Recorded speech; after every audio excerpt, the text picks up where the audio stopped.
Our therapists, our myotherapists, are actually therapists that we've employed to supplement the physios. Their skill set is very much into the sort of fascial network release.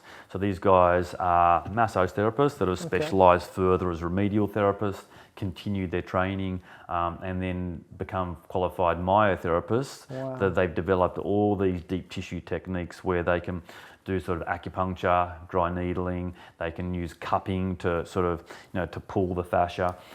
They can do trigger point work, deep tissue work, and then just your normal flushing out that some athletes sort of get as well. So that fascial work supplemented with all the physio work and the Pilates work is such a powerful thing. Wow. And I think when you sort of look So at the cool to improvements, get that all you in can, one place. yeah. So I think when you look at how powerful some of the deep tissue work can be on fascial release, like you were saying, you can walk out of these treatments just feeling like your back's straighter, your spine has all the pressure lifted off it. Yep. And the thing then to add to this whole fascial thing is like beyond the manual treatments, there's so much research these days going into what fascia actually is, and they're finding out incredible things when they look at the details of fascia. How we can store past emotional experiences in our fascial network. Whoa. So you might think people come in with chronic pain, that it's just a pure muscular problem or a joint problem.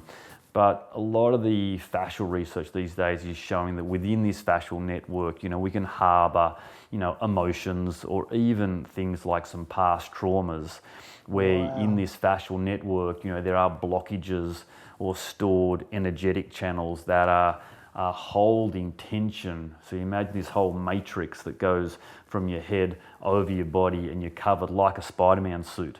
Yep. And imagine that Spider-Man suit being like dragged together on your upper back, and you wonder why you have neck pain. Yeah, sure. So part of that release of fascial network you can achieve via the deep tissue work. Yep. But you can also bring in some of the energetic work, which is some of the breath work that I was talking about, where we actually take people through a 1 hour breath meditation, which has a particular focus on energetic clearing. Yeah. And the technique pulls people quite deeply into a breath pattern where they can actually get to a point where they feel the energy in their body, almost imagine like scraping out the dead zones in your body and releasing some of these like locked in emotional content that sits within this fascial network. Yeah. So some people might relate to that, some people might not, but to experience it and to use it as an adjunct to all these other treatments becomes a pretty powerful methodology.